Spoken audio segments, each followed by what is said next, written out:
Putin's war in Ukraine is not going as planned. Not only was it unprovoked, the war crimes and human rights atrocities have shocked the world. Not since Joseph Stalin slaughtered millions of his own people have the people of Russia witnessed anything like this.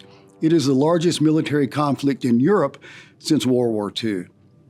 Here are 7 things we can take away from the war in Ukraine. Russia is facing huge battlefield losses, desertion among the ranks, and military units leaving weapons and vehicles on the battlefield as they flee.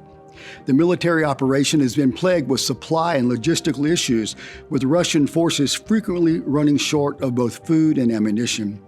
The weakness of the Russian military has been exposed, and it's an embarrassment for a country who was at one point thought to be a superpower. Because of this unexpectedly high casualty rate, President Putin instituted an involuntary mobilization similar to a draft of 300,000 reservists.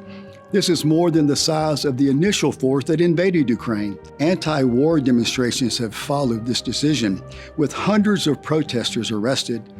Thousands of draft-age men are fleeing the country. Some Russian politicians have called for a withdrawal from Ukraine, and a few have even called for Putin's resignation. Vladimir Putin is humiliated and desperate. Sometimes desperate men take desperate and foolish action. So, because Putin indicated he might use tactical nuclear weapons, this threat must be taken seriously. It seems unlikely Putin would resort to this. However, if he thinks he could get away with it, and in order to save face and reverse the battlefield losses, there is always the possibility he could order a limited nuclear attack.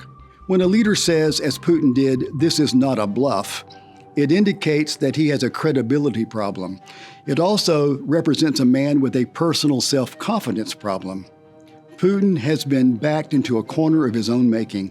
A logical, stable leader would seek an exit ramp in order to save face. Such a leader would seek to negotiate a way out of the situation, but Putin is apparently neither logical nor stable.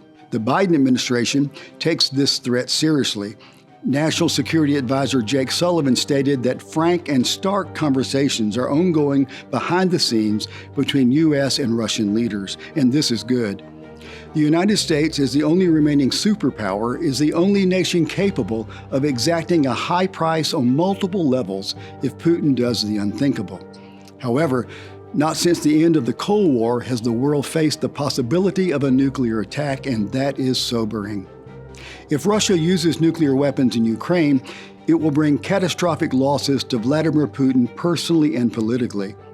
Most of the world has condemned his invasion of Ukraine. However, even his closest allies are now backing away. China's President Xi met recently with Putin, with China's support of Putin becoming very lukewarm.